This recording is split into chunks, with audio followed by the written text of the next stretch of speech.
Hello guys, welcome back to my channel. అయితే స్వీడన్లో ఇదే last place. So దీని తర్వాత మనం నెక్స్ట్ వేరే కంట్రీ వెళ్ళిపోతున్నాం. సో ఎప్పుడులా కాకుండా కొంచెం కొత్తగా కొన్ని ఫ్యాక్ట్స్తో మీ ముందుకు వచ్చాను ఈ వీడియోతో. అయితే స్వీడన్లో ఐస్ క్రీమ్ని మయూక్ గ్లాస్ అంటారు. వింటర్ సమ్మర్ తేడా లేకుండా తెగదినేస్తారు. స్వీడన్లో 99.9% ఎవరు కూడా క్యాష్ తీసుకోరు. అందుకే దీన్ని వరల్డ్స్ టాప్ క్యాష్లెస్ సొసైటీగా కూడా పిలుస్తారు. అయితే మీకు తెలుసా, స్టాక్హోమ్ని వెనిస్ ఆఫ్ ది నార్త్ అని కూడా పిలుస్తారు. ఎందుకంటే ఈ సిటీ 14 ఐలాండ్స్ మీద నిర్మించబడింది. అయితే మీరు చూస్తున్న కలర్ఫుల్ బిల్డింగ్స్ పేరు స్టాటర్గట్. ఇది 700 సంవత్సరాల హిస్టరీ ఉంది దీనికి. పబ్లిక్ స్క్వేర్ అనమాట. సో 1600 సంవత్సరాల నుంచి కూడా ఇది ఇక్కడి నుంచి ఇలాగే నిలబడి ఉన్నాయి.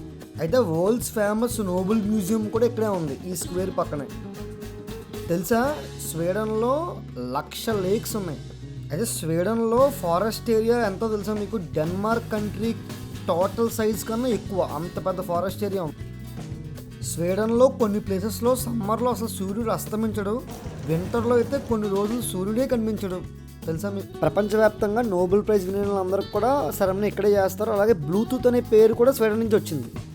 స్వీడన్లో కపుల్కి బేబీ పుడితే ఇద్దరికి కలిపి 480 days లీవ్ ఇస్తారు.